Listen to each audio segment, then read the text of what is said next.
એસસીઆઈ માટે વ્યૂ લઈ લે શિપિંગ કોર્પોરેશન નંબર્સ પર ચર્ચા કરી પાર્થિવ સાથે, પરંતુ અગર ટેકનિકલી જોઈએ 13-14% ઉપર છે આ સ્ટોક અને જે વોલ્યુમ બેઝડ બાઇંગ સ્ટોક સતત આપણને બતાવી રહ્યો છે પ્રી ઓપનથી જ ઇનફેક્ટ અત્યારે પણ ડેઝ હાઈના લેવલ પર અત્યારે કારોબાર થઈ રહ્યો છે એસસીઆઈ. પોઝિટિવ જે મને લાગે છે એનાથી જે પેલો ટાર્ગેટ બનતા આપણને જોવા મળે છે 255 છે. 255 ક્લિયરન્સ બહુ જ જરૂરી છે. જે 255 ક્લિયરન્સ મળી જાય છે કાઉન્ટરને, ત્યારબાદ મને લાગે છે કાઉન્ટર 260-265 માટે તૈયારી કરી લેશે ઇન્ટરડે ફ્રન્ટ માટે. તો હું કહીશ કે નવી લોંગની પોઝિશન ક્રિએટ કરવી તો 255 ઉપર જેમ નીકળે છે ત્યારબાદ નવી લોંગની પોઝિશન ક્રિએટ કરી શકાય. 255 ઉપર એક ફ્રેશ એન્ટ્રી કરી શકો છો એસસીઆઈમાં આગળ કરવી છે તો. ત્યારબાદ એક વ્યૂ અહીંયાથી હિન્દુસ્તાન કોપર માટે લઈએ આપણે. ધ્રુમિલ, ઇનિશિયલ બીટ્સ જે છે આજે બજારના જે શરૂઆતના હતા તો હિન્દુસ્તાન કોપર એક મજબૂતી આપણને બતાવી રહ્યું હતું, અત્યારે પણ જોઈ રહ્યા છે 605 આસપાસના એક લેવલ્સ 4%ની મજબૂતી સાથે. કઈ રીતે વ્યૂ રહેશે અત્યારે લેવલ્સ પર? કોપરનું આપણે ઓવરઓલ સ્ટ્રક્ચર જોઈએ પોઝિટિવ છે. ઇન્ટ્રાડે ચાર્ટ્સ પર તમે જો 614-615 એક રેઝિસ્ટન્સ ઝોન છે, એને સરપાસ કરે સો ડેફિનેટલી આ લોંગ પોઝિશન્સ ક્રિએટ કરે. અગેન 650 લેવલ્સ આપણને જોવા મળશે. સો હિન્દુસ્તાન કોપર પર કન્ડિશનલ બાય રહેશે. 615 ની ઉપર બાઇંગ કરો, લોઅર એન્ડ પર 600 નો સ્ટોપ લોસ મેન્ટેન કરીને 650 ના ટાર્ગેટ્સ આપણને નિયર ટર્મમાં જોવા મળશે. એક વ્યૂ અહીંથી 600નો સ્ટોપ લોસ ધ્યાનમાં રાખી શકો છો. વ્યૂ પોઝિટિવ હિન્દુસ્તાન કોપર માટે. ઇનિશિયલ બીટ્સમાં વધુ એક સ્ટોક છે અમિત, વેલ્સપન લિવિંગ. ત્યાં પણ એક ખાસી ખરીદારી. વેલ્સપન લિવિંગ લિમિટેડ અત્યારે પણ 3.5% ઉપર છે, તો 145ના લેવલ્સ પર કારોબાર થઈ રહ્યો છે સ્ટોક. કઈ રીતે વ્યૂ રહેશે અહીંયા? ઓવરઓલ આજના દિવસમાં આપણે જોઈએ તો બધા ટેક્સટાઇલ સ્પેસમાં એક બાઇંગ બનતા પણ જોવા મળી રહ્યું છે. અને મને લાગે છે જે હિસાબથી આપણે વેલ્સપન લિવિંગનું જોઈએ તો વેલ્સપન લિવિંગનું જે સેટઅપ બનતા પણ જોવા મળે છે, સેટઅપ બહુ જ સ્ટ્રોંગ બનતા પણ જોવા મળે છે. એક મેજર બ્રેકઆઉટ જે કાઉન્ટરનો બનતા પણ જોવા મળે છે 152નો છે. 152 ઉપર જેમાં કાઉન્ટર ક્લોઝિંગ આપશે ત્યારબાદ મને લાગે છે કાઉન્ટર એક વીકલી અને મંથલી રેન્જ ક્લિયરન્સ થતા પણ જોવા મળશે, જેથી આ કાઉન્ટર મિનિમમ 45-50 પોઈન્ટનું મોમેન્ટમ આપણને જોવા મળી શકે છે. કેમ કે આપણે જે હિસાબથી પેટર્ન બનતા પણ જોવા મળે છે એ હિસાબથી આપણે જોશું તો વીકલી અને મંથલી ચાર્ટ બે ચાર્ટ સ્ટ્રક્ચરમાં એક ઇન્વર્સ અને ચુલરની પેટર્ન બી બનતા પણ જોવા મળે છે. આ કાઉન્ટરનો જે હિસાબથી આપણે જોઈએ તો આ રેટ પર લોંગની પોઝિશન ક્રિએટ કરી શકાય. 134નો સ્ટોપ લોસ લગાડીને લોંગની પોઝિશન ક્રિએટ કરો. જેમ 152ના ઉપર નીકળશે ત્યારબાદ મને લાગે છે વોલ્યુમ એડિશન બી કરી શકાય. ત્યારબાદ ત્યાંથી એક મોમેન્ટમ પિકઅપ થતા આપણને સ્ટ્રોંગ ફ્રન્ટ પર જોવા મળશે. તો એક વ્યૂ વેલ્સપન લિવિંગ ત્યાં પણ અત્યારે ખાસું એક પોઝિટિવ એક્શન સ્ટોક બતાવી રહ્યું છે. આગળ જો કરીએ તો નિફ્ટી દિગ્ગજ એસબીઆઈ Q3ના જે નંબર્સ આવ્યા છે અને બ્રોકરેજ રિપોર્ટ્સ છે અને ત્યારબાદ સ્ટોકમાં તો પોઝિટિવિટી છે, પરંતુ ડિટેલ્સ જાણીએ સહયોગી તૃપ્તિ કપૂરિયા પાસેથી. તૃપ્તિ, કઈ રીતે પરિણામ છે અને બ્રોકરેજ હાઉસીસના રિએક્શન્સ છે? ચાની આપણે સારી રીતે જોઈ રહ્યા છે કે નિફ્ટીની દિગ્ગજ કંપની એસબીઆઈ ખૂબ જ શાનદાર નંબર્સ તેને જાહેર કર્યા છે અને આજે ઓલ ટાઈમ હાઈ પણ આપણને બનતા જોવા મળી રહ્યા છે. અગર પરિણામ પર પહેલાં નજર કરી લે તો કંપનીનો જે નફો જે છે એ લગભગ આપણને 24% વધતો જોવા મળ્યો છે. વાર્ષિક ધોરણે 21,028 કરોડ પર આપણને નફાના નંબર્સ આવતા જોવા મળ્યા છે. એનઆઈએનએફ નંબર્સ પર નજર કરશું ત્યાં પણ લગભગ આપણે 9%ની સારી એવી ગ્રોથ અહીંયા જોઈ રહ્યા છે. પરંતુ સૌથી ઇમ્પોર્ટન્ટ જે અહીંયા જોવા મળ્યું છે જે પ્રોવિઝન એ આપણને QOQ ધોરણે અને વાર્ષિક ધોરણે બંને તરફ અગર જો નજર કરશું તો QOQ ધોરણે અહીંયા આપણને સારો એવો સુધારો જોવા મળી રહ્યો છે. 5,400 કરોડની સામે આપણને 4,506 કરોડ પર આપણને પ્રોવિઝન નંબર્સ જે છે અહીંયા આવતા જોવા મળી રહ્યા છે. સૌથી ઇમ્પોર્ટન્સ અગર જો આપણે ક્યાંક નજર કરતા હોઈએ છીએ જે એનપીએસ, અહીંયા gross NPA, net NPS percentage wise અગર જો આપણે જોઈએ છે ત્યાં પણ એક સારો એવો સુધારો જોવા મળ્યો છે. QOQ ધોરણે ગ્રોસ એનપીએ જે છે તે 1.73%ની સામે આપણને 1.57% પર જોવા મળ્યા છે.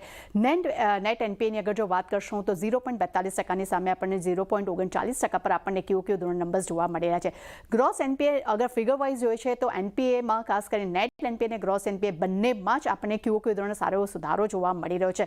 પરંતુ ઇમ્પોર્ટન્ટ અહીંયા હોય છે એનઆઈએમ પર નજર કરશું તો આપણે 3.15%ની સામે આપણને 3.12% પર જોવા મળ્યા છે. પરંતુ અનુમાન મુજબ અન્ય બેન્કોની સરખામણીએ આપણને ખૂબ જ એક પોઝિટિવ નંબર્સ જે છે એનઆઈએમને આપણે કાઉન્ટ કરી શકીએ છીએ, કારણ કે હવે 3%ની ઉપર એનઆઈએમ જે એસબીઆઈની આપણને સસ્ટેન થતી જોવા મળી રહી છે. એટલું જ નહીં, કંપનીની એસેટ્સ ક્વોલિટીમાં પણ એક સારો એવો સુધારો જોવા મળી રહ્યો છે. કંપનીની લોન ગ્રોથ ડિપોઝિટમાં પણ સારો એવો સુધારો જોવા મળી રહ્યો છે. ખાસ કરીને Q3 FY26ની અગર જો વાત કરશું તો જે સ્લિપેજીસ રેશિયો એટલે કે નવી એનપીએના જે રેશિયો જે છે ત્યાં આપણને 0.40% પર જોવા મળી રહ્યા છે. એટલું જ નહીં, FY26માં ક્રેડિટ ગ્રોથ જે છે તે 13%થી 12% રહેવાના અનુમાન જે છે પહેલાં પ્રીવિયસ જે છે તે આપણે જોયા હતા કે તેઓ 12%થી 14% હતા. એટલે ડેફિનેટલી ત્યાં પણ એક ગ્રોથના અનુમાન પણ અહીંયા આપણને સારા વધતા જોવા મળી રહ્યા છે. તેનો પણ એક સારો સપોર્ટ જોવા મળ્યો છે અને મેનેજમેન્ટની આગળ પણ તેમની કમેન્ટ્રી મુજબ એનઆઈએમ જે છે તે 3%થી વધુ યથાવત રહેવાના અનુમાન તેઓ રાખી રહ્યા છે.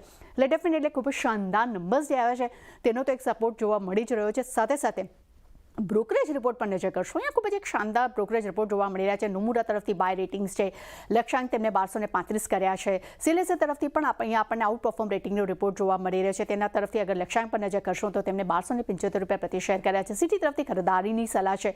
અહીંયા પણ તેમને લગભગ 1265ના લક્ષ્ય તેમને આપ્યા છે. બર્ન્સટાઇનના રિપોર્ટ પર નજર કરશો તેમને માર્કેટ આઉટ પરફોર્મની સાથે લક્ષ્યાંક અહીંયા તેમને 1100 રૂપિયા પ્રતિ શેર કર્યા છે. ત્યાં જેફરીઝ તરફથી ખરીદારીની સલાહ જોવા મળી રહી છે. તેમને પણ અહીંયા ટાર્ગેટ વધારીને 1300 રૂપિયા પ્રતિ શેર કર્યા છે. નુવામા તરફથી નજર કરશું અહીંયા પણ આપણને ખરીદારીની સલાહ જોવા મળી રહ્યા છે. તેમને પણ અહીંયા લક્ષ્યાંક વધારીને 1250 રૂપિયા પ્રતિ શેર અહીંયા કરતા જોવા મળી રહ્યા છે. નો ડાઉટ યુબીસી તરફથી ન્યુટ્રલ રેટિંગનો રિપોર્ટ અહીંયા જોવા મળી રહ્યો છે, પરંતુ અહીંયા લક્ષ્યાંક તેમને 1120 રૂપિયા પ્રતિ શેર કર્યા છે. એટલે ત્યાં પોઝિટિવ નંબર્સની સાથે સાથે બ્રોકરેજ રિપોર્ટ અને એક પોઝિટિવ રિપોર્ટની જે કમેન્ટ્રી આવી છે તેનો પણ સારો સપોર્ટ અત્યારે આપણે SBIના કાઉન્ટર પર જોવા મળી રહ્યો છે. જી તૃપ્તિ, આભાર આપનો આ સ્ટોક પર માહિતી માટે. તો SBI પર બંને એક્સપર્ટ સાથે વ્યૂ લઈ લઈએ, કારણ કે નંબર્સ બાદ જે રીતે તૃપ્તિએ પણ જણાવ્યું ઓલ ટાઈમ હાઈના લેવલ્સ તો છે. આજે SBI ખાસ ફોકસમાં રાખવાનું છે. તો શરૂઆત કરીએ ધ્રુમિલ આપની સાથે. 6% મજબૂતી સ્ટોક બતાવી રહ્યું છે. સામે એટલા જ ઓપન ઇન્ટરેસ્ટ એડિશન પણ બિલ્ડ થતા જોઈ રહ્યા છે, અને જે લેવલ્સ પર અત્યારે સ્ટોક ટ્રેડ થઈ રહ્યો છે SBI આટલી મજબૂતીમાં હવે અહીંયા શું કરવું જોઈએ?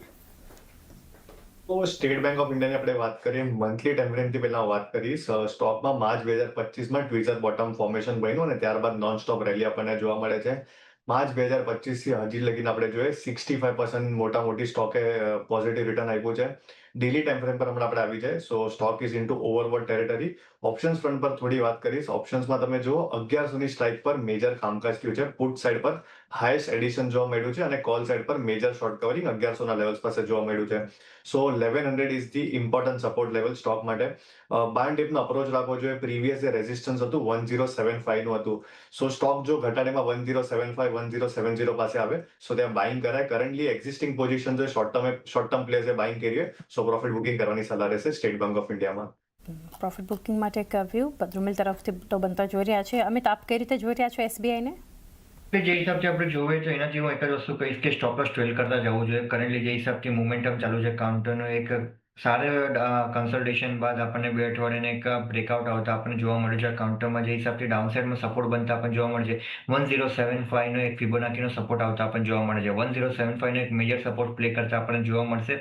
નવી લોંગની પોઝિશન ક્રિએટ કરવાની સલાહ નહીં રહેશે. રિસ્ક રિવોર્ડ ફેવરેબલ ઝોનમાં નથી, બટ જેના આગળ લોંગની પોઝિશન છે એના માટે 1075 નો સપોર્ટ રહેશે. અને કોઈ બી ડીપ આવે છે અગર આ કાઉન્ટરમાં 1100 થી 1110 વચ્ચે, તો એ રેટ પર ડેફિનેટલી લોંગની પોઝિશન ક્રિએટ કરવાની સલાહ રહેશે. અપસાઇડમાં જે હિસાબથી આપણે જોઈએ તો 1138 ને એક બ્રેકઆઉટ લેવલ આવતા આપણને જોવા મળે છે. પાછો આજના દિવસનો જે હાઈપ છે, જેમ 1138 ઉપર જેમાં કાઉન્ટર નીકળે છે ત્યારબાદ મને લાગે છે 1175 થી 1220 માટે કાઉન્ટર તૈયારી કરી લેશે. 1220 સુધી પણ લેવલ્સ એક બતાવી શકે છે વ્યૂ SBI માટે. ધ્રુમિલ, GE શિપિંગ એક વ્યૂ એના પર લઈએ. 2.5% ખરીદદારી 52 વીક્સ હાઈ આ સ્ટોકમાં આજે બનતા દેખાય છે. GE શિપિંગમાં કઈ રીતે વ્યૂ રહેશે આપનો? તો GE શિપિંગની ડેફિનેટલી આઉટલુક અહીંયા તમે જો પોઝિટિવ સાઇડનું બને છે. મંથલી ટાઈમ ફ્રેમ પર સ્ટોકમાં એક ઇમ્પોર્ટન્ટ રેઝિસ્ટન્સ ઝોન છે 1350 1370. Stock can move towards those levels. Current levels પર બાઇંગ ન કરાય. ઘટાડેમાં જો short term EMS is around 1250 levels. So buy ડિપનો અપ્રોચ રાખવો જોઈએ. જ્યારે સ્ટોક એના શોર્ટ ટર્મ પાસે આવે છે ત્યાં એક બાઉન્સ જોવા મળે છે.